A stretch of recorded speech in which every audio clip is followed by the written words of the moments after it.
Welcome to Musings and Modalities. I'm your host, Tristen Stawicki. Think of me as your pragmatic shaman bestie. Join in with other high-vibe, lovely people as I unravel spiritual ideas to help create change and growth in your life. I cover a variety of spiritual topics, sharing knowledge to meet you wherever you are in your journey. As a shaman, astrologer, and human design reader, I help you understand how to make informed decisions and incorporate different modalities using discernment in your own intuition. Today, you will gain powerful shamanic healing tools you can use to incorporate spiritual practices in non-traditional ways. Whether you're just beginning or need a knowledgeable best friend with the next phase of your journey, I'm here to help. Stay tuned. Musings and Modalities starts now.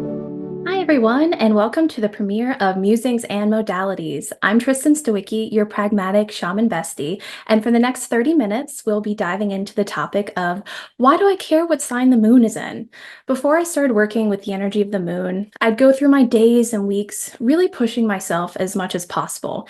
And at the end of the week or at the end of the month, I'd still feel pretty unfulfilled or just plain exhausted and completely done, right?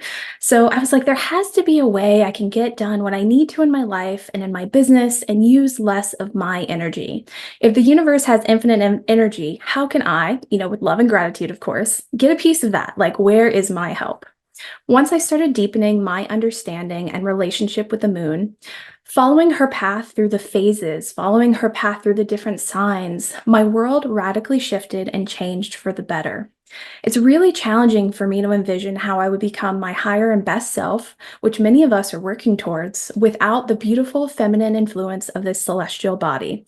I'm sure you're thinking, great, love that for you, but how can I do this? So first, I want to discuss the moon in a very foundational way to kind of set the scene a little.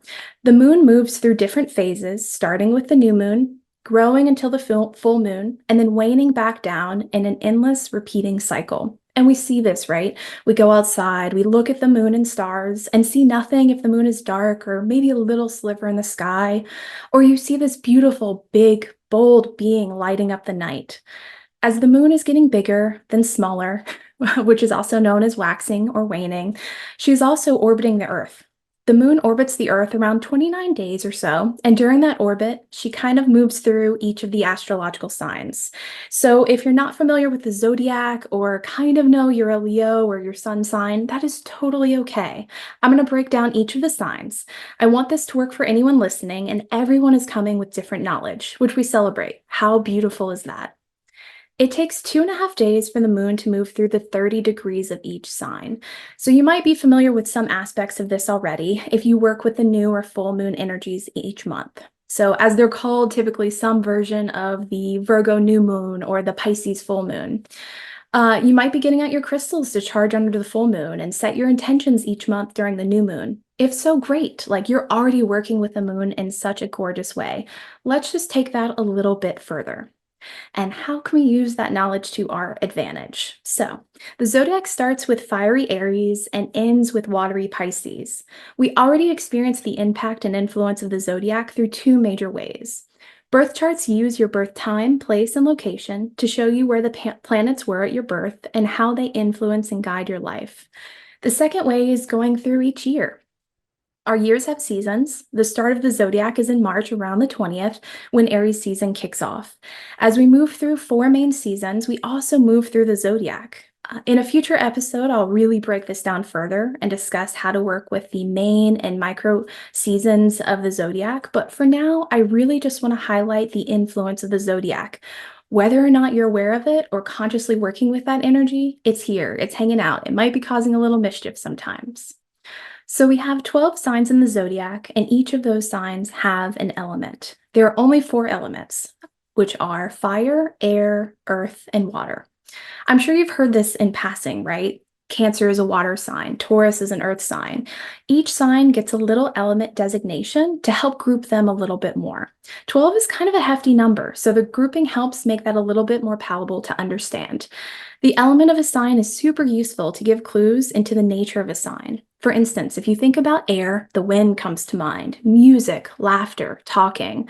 From that experience you've had with air, you can use that as a lens when discussing the signs. As I talk through how to work with the moon, I'll focus on the energy of the 4 elements for the show today. Before I dive into our first element, fire, I want to honor how the moon has been tracked and worked with by the ones who came before us. This idea of working with the phases the moon is in and tracking her is not new at all. This is not something that has just come into popularity within the last 20 or so years. This is something that's steeped in tradition that many cultures and humans across the world have used. Lunar calendars were used to keep track of the seasons and when to hold celebrations.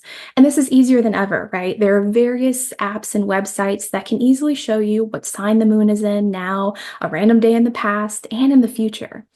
There's also tracking down to the minute in most planetary guides if a physical book is more your style.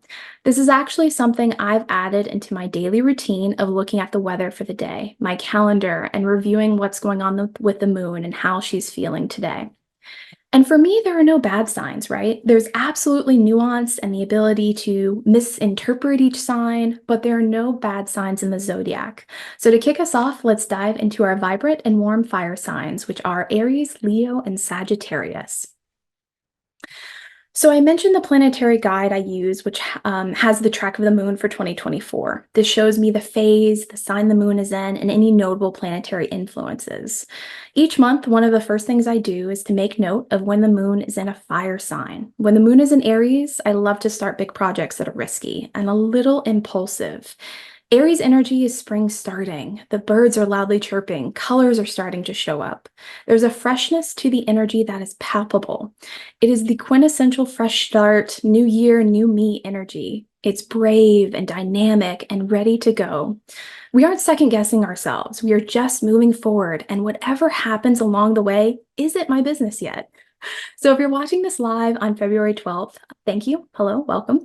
The moon is in Aries. So it moved into Aries this morning at 8:26 a.m. Eastern, 5:26 a.m. Pacific. We just had the new moon on February 9th in Aquarius. And this feels like such auspicious timing for kicking off a premiere show. And honestly, this date was intuitively chosen. I hadn't yet looked at the upcoming month, and I bring this up as my intuition always overrides how I treat the influence of the moon. In this case, I felt like the day was going to work out. The numbers of 212 hit nicely, and then after locking in the date, I looked at what the energy of the day would be. Ultimately, we are cosmic souls having a human experience, and we cannot plan every facet of our life, nor would I want to. That's so much effort and pressure. Having awareness and using the influence or taking note of what the influence is really the best we can do. We must listen to our own knowing before everything else. So to take us back to the energy of Aries, here's, where there's a hint of sparkle and fresh and welcoming energy to premiere a show with. When you want to show up fully and boldly, I love working with fire energy. And speaking of bold, when the moon is in Leo, I like to book in-person appointments or have interviews as I know my hair will look extra amazing. There's volume and big curls and lift with my hair. I'll also have extra warmth and vivaciousness in my interactions. My conversations might be a little teasing and a little flirty with a smile here and a wink there. There's a spark of warmth and kindness that really makes a difference when building business partnerships or meeting new important people. If you're planning to network, try using the Leo energy and see if you can make instant connections. So what is it about Leo energy that helps with these scenarios? Leo energy is playful. It's a touch ostentatious. Leos are contagious with their enthusiasm. It's the friend that pulls you out onto the dance floor. When the moon is in Sagittarius, I mark this to have projects close out or to harness the extra energy needed to get over one last hurdle. If I need a boost of independence or something I need to do on my own, this is great energy for that. I love to take day trips, especially to celebrate the end of something when the moon is in this sign. Think back to being a kid where there was a Friday pizza party, the ultimate celebration. You look forward to it all week and can't stop talking about it. They are the risk takers and abrupt decision makers. The energy of the room changes once Sagittarius arrives. So even though Aries, Leo, and Sagittarius are all fire signs, I don't plan to spend my days the exact same way for each of them. In the examples I shared, each sign had its own flavor for the day. There's actually a very specific reason behind this, and the reason is the mode or modality that a sign has. So there are three types of modalities. The first are cardinal signs, which are initiators. Going back to the signs we just discussed, Aries is a cardinal sign and has that initiator energy. Let's kick off a big project. Let's go on a 7-mile hike with one bottle of water. Big goal, not everything is fully thought out, lots of fresh energy. The next mode is fixed, which is really stabilizing energy. Leo is a fixed sign. The language of stabilizing and fixed can sound a little dull, right? That is not the energy here. Leo as a fixed sign means you can always expect dramatic outfits and equally dramatic flair. It's about the consistency. It's the friend where the word subtle will never once be used to describe her. And the final mode is mutable. So think of this as energy change or completion of energy. With Sagittarius, whose mode is mutable, this looks like after the last hurl of a project, then comes the wind down and hopefully a celebration of some sort. There's a transmutation that occurs with the project. What was has changed. Within each of the four elements of fire, air, earth, and water, the three modes are present. So just like in the example of the fire element with Aries, Leo, and Sagittarius, where all three modes exist, this format also occurs in the other elements. So going back to working with fire energy, if I have to review documents or comb through any details, any tedious work, I like to do it during this time. I don't want to lose out on the bigness of fire energy, so I wouldn't bog down my days with drudgery, right? However, I would plan on having a review day I can spend in the weeds where I have that spark of perception that is really super helpful. When scheduling therapy or healing sessions, I think about what blocks are coming up or have come up in the past. Expressing anger is not something that comes up naturally to me, so I have planned sessions with healers on very fiery days so that the emotion is easier for me to tap into. I'll talk more about this when we discuss the water element. This is something I really recommend as it has a profound effect on the session. This is a less than ideal time for deep rest. I find I can get pretty restless and need to be out of my house or doing something out into the world. If there's a big conversation or a hard topic I need to discuss with the loved ones, I would not choose this time as I won't be as level-headed, and the conversation could escalate in a way that it wouldn't on other days. So we've graduated from discussing fire signs to air signs. Fire signs are giving us a lot. What can air signs help us with? So the air signs are Gemini, Libra, and Aquarius. So gentle reminder, there are no bad signs. All signs have duality with both gifts and shadow elements. I mentioned this as poor Gemini typically receives a less than friendly reception in astrological discussions. The signs in each element represent the different modalities, and for air, Libra's mode is cardinal. The energy of Libra is so calm, balanced, and cool. With this beginning energy, it's perfect for kicking off a dinner party with flower arrangements and gorgeous place settings. Planning with a group of friends for a future day or having plans with that group is perfect when the moon is in Libra. Don't sleep on Libra energy. There are a few signs in the zodiac that people kind of breeze by, and Libra is one of them. Libra's energy is so useful for looking at situations from a very open and balanced perspective. Libra energy keeps the group together and is the mediator, the peacekeeper. This can be especially true if there's an abundance of fiery energy in the group dynamic. Aquarius's mode is fixed, so if I'm volunteering or working with the community in some way, I love to schedule it on Aquarius days. I love to have travel fall on these days as well, as there's an ease and beauty with this energy that is truly magical. I find something unexpected that is either neutral or good typically happens on these days. It's happened a few times where I was either traveling or just walking around enjoying a beautiful day, and was just so grateful for all the coincidences and all the magical moments. And then I later discovered the moon was in Aquarius. This was before I started tracking regularly, and honestly was one of the reasons I take the time to do it now. I'm here for magic in the mundane and will do whatever I need to make that happen. And finally, Gemini's mode is mutable. In general, I think the word mutable and the energy around that modality can be kind of challenging to grasp. It's a bit elusive in nature. Even the name is kind of like full side eye. What does that mean? So mutable energy is the changing of a season. With Gemini, we have spring days are winding down, summer's ramping up. It's not like the July energy of just heat. That's not what the energy is here. It's really that mix of summer days and spring days where you aren't sure if you need a sweater or not. If I need to do deep research or write on a complex topic, I'm scheduling it during this time. Gemini's ability to multitask and communicate exceedingly well is so important to call on for those writing tasks that feel too overwhelming to even start. When working with air energy in general, this is a great time for blog posts, writing newsletters, working on a book, creating and scheduling social media posts. If you need to use your words in the most effective way possible, this is the energy. It's really all about impact.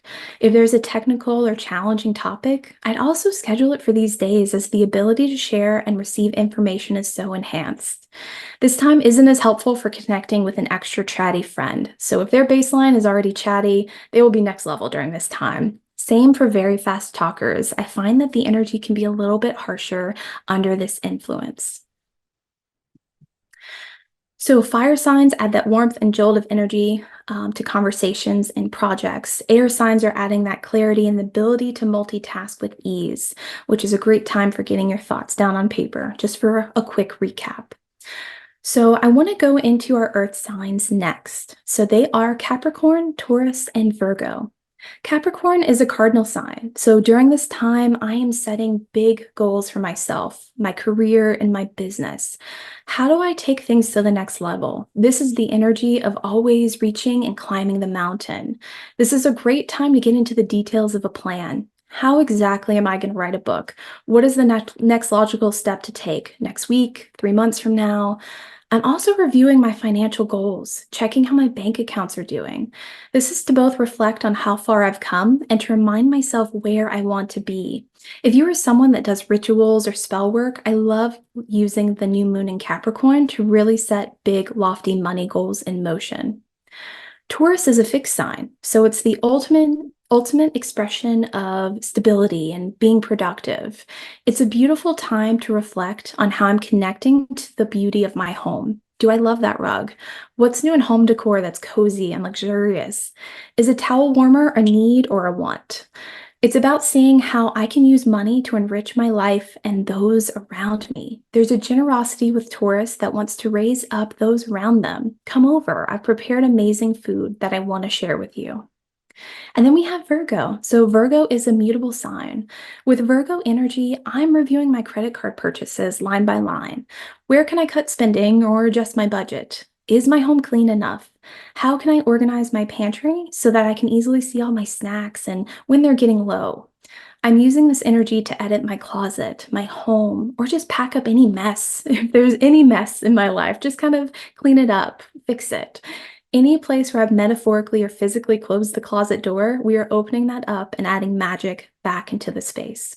So efficiency and organization are the main themes during this time. And when the moon is in the sign for about 2.5 days, I can get a lot done.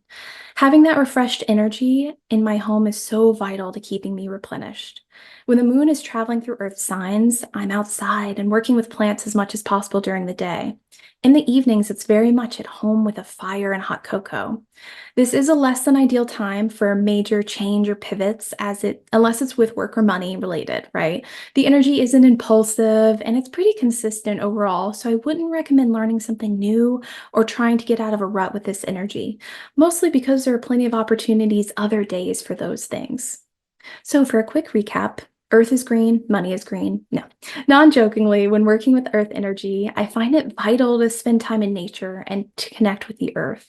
There is such a replenishing energy during this time where I make a point to sit in stillness and come back home to myself.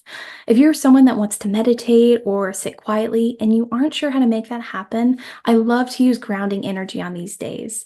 In a future episode, I'll discuss grounding in details and give a ton of techniques that I love. But for now, I just want to share one quick technique of setting a timer for 1 minute, sitting on the ground or wherever I'm comfortable, and breathing. 1, 2, 3, and out. 1, 2, 3, until the timer goes off. That's it. You just focus on counting. Once I'm feeling replenished and grounded, then I'm able to feel energized enough to dream about the next phase of my career, the next level money goals I want to have. I review my budget to see if any actions or intentions are aligned. And if they aren't, how can I get them there? This is the time where I lay the foundation or groundwork for big shifts. Wow, we've already covered a lot. So there are only 3 more astrological signs, and we've already covered 9 of them in detail. We've discussed how to plan the energy of your day with fire, air, and earth in mind. And finally, we move to water. So our water signs are Cancer, Scorpio, and rounding out the zodiac, Pisces. Our cardinal sign is Cancer. The sign of Cancer is at home with the moon, as she is the planetary ruler. Home is the key word for with Cancer, as this energy is the ultimate maternal caretaker. The energy is very nurturing and will listen to all of your woes and probably share some of her own. With this energy, I schedule days of rest. I'm in a blanket burrito on the couch watching absolute garbage or sad movies. This is my scheduled in my feels time. I'm feeling nostalgic and wistful and really leaning into that energy. Now, there is a nuance with Cancer in all water signs, where sometimes the term emotions and feeling sad are treated the same. That is not the energy here. All emotions can and frequently are experienced during this time. But Cancer energy can also be quick to defensiveness and anger, not dissimilar to Aries. So ultimately, tears are welcome, but not required to hang out with the water signs. And the full spectrum of emotions should be expected with highs and lows. Before I move on to discuss Scorpio, I want to pause and pay attention to what a gift it is to be reminded of the joys and sorrows of being human. Of course, experiencing emotions are challenging. There are emotions many of us struggle to share and express, but here's an opportunity each month to dig a little deeper and open up a little bit more. So our fixed water sign is Scorpio. I use Scorpio energy when I'm digging through emails or pulling out receipts. If there's an elusiveness with someone in my life, this is the energy I harness to get to the bottom of what's going on. If there's a topic, especially one of occult nature, I want to research and learn more about, I save it for these days as I uncover and make connections with it in a more profound way than I would with other energies. If I need to stand up to someone and be a badass, I love working with Scorpio. It's dressing all in black, wearing fishnets, having a dark purple lip, like it's a whole vibe. Now, this is a very different vibe to our floaty, imaginative, and mutable Pisces energy, our last astrological sign of the zodiac. We started with fiery Aries and are ending with watery Pisces. When the moon is in Pisces, I'm watching a rom-com and living for the happy ending to a story. When I need to tap into the collective energy and understand how my community and fellow humans are feeling, this is the energy I wait for. When I want to reconnect with my creativity or try something new, this energy is so freeing and accepting that I feel no judgment and just love. If I feel like I've lost my connection to the divine and want to strengthen it further, sitting in stillness and listening to the universe is super supported during this time. When the moon's in a water sign, rain frequently happens, which is such a cool thing. On these days, we naturally want to slow down and spend time inside. It's a whole different vibe to our day. Rigidity and forcing a schedule is really taxing during this time. So I want to make sure these days are fairly free to have flow and to go with where the day wants to take me. Often, this is a time of reflection and a reminder that very few things are urgent and most things can wait for another day.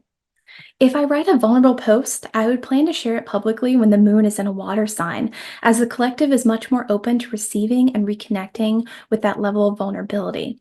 So here is my BFF's only tip. I intentionally schedule therapy, healing sessions, and journaling with intention as the moon moves through water signs for a few reasons. When the moon is in Scorpio, connecting with past trauma, ancestral trauma, childhood wounds feels more supported and right during this time. The harshness of vulnerability is lessened, and I've found my healing journey timeline has been shortened with this tactic. This energy also supports the detective work healers and therapists need to help their client with connect different things in their life. The lunar influence affects us all, including those we meet and work with, so having this celestial boost not only helps you, but others as well. Similarly, when the moon is in Cancer, reflecting and healing any maternal wounds or challenges in your home life is helped by the moon's influence. If you are an artist or if you have an artist's wounds and weren't encouraged to be creative in your childhood, using the Pisces moon to reconnect with your younger self and kind of rewrite the story is super impactful. This is not an ideal time to review contracts, documents, or anything where details matter. Or you need to be crystal clear, or if you need like crystal clear clarity on something, because water moves, it shimmers, it dances, and that is not the most helpful energy when signing your name to something. So as we move to wrap up, there's a few key takeaways to keep in mind. Apps, websites, and physical planetary guides are very helpful to keep track of the moon's phases and when the moon is moving into a new sign. This can be part of a daily practice right after you check the weather. It's just the cosmic version of that. Each of the 4 elements has its own flavor and magic that can enhance your day or the big dreams in your life. And we've covered a lot today, right? We've covered the 12 astrological signs, the 4 different elements, and the 3 different modes, as well as giving exact examples of how to work with them in your life. And working with the astrological sign that the moon is in is incredibly helpful in life, business, and ultimately in your spiritual growth journey. This is meant to be helpful guidance, as we must still live and work and get things done, right? So when we have the space to check and work with the moon, it will give our projects and tasks an extra boost and a bit of magic. So above all else, our intuition is our best guide. Now, one thing I do want to mention is that earlier, I talked about how the moon moves through 30 degrees of each sign. So she starts in Aries, and then a couple days later, she moves into Taurus. So as she leaves Aries and before she enters the sign of Taurus, she's actually void of course and isn't in any sign. So being the ruler of instincts, and as I've just covered, the moon has a profound effect on our day, doubly so if you have a lot of Cancer placements in your birth chart, or a lot of water in your chart. When she isn't in a sign, it can be really challenging to make decisions. You might feel a little bit aimless or lost. It's those times when you can't decide what you want to eat or do or watch. So if the timing of the moon being void, of course, happens when we're sleeping, that's actually pretty epic, right? Because it allows for deeper sleep, long days when you feel super rested, and perhaps have vivid dreams. But if it's during a day you're trying to get a lot done, just have some grace for that. So I really try to track and note when the moon is void, and seeing if I can just make that time a little bit easier, not have as much scheduled, or even take a nap. Great. So thank you so much for watching Musings and Modalities with me, your Pragmatic Shaman Bestie. I hope you learned a lot today. I so enjoyed sharing this with you. So you can tune in next time on February 26th at 8 a.m. Pacific, 11 a.m. Eastern, where we dive into grounding, how to do it, why it's an important part of your routine. If you'd like to dive into your birth chart and want to learn how to work with the moon in a more personalized way, you can actually book a 75-minute birth chart reading session with me at musingsandmodalities.com. Thank you so much for listening, and I can't wait to talk to you next time. You've been listening to Musings and Modalities with me, Tristen, your Pragmatic Shaman Bestie. For more powerful healing tools, join me every second and fourth Monday at 8 a.m. Pacific on Transformation Talk Radio. I cover a variety of topics to meet you wherever you are at on your spiritual journey. Learn techniques to work with pendulums, past life healing, astrology, and more. Please share the show and subscribe for more guidance from your Pragmatic Shaman Bestie at musingsandmodalities.com.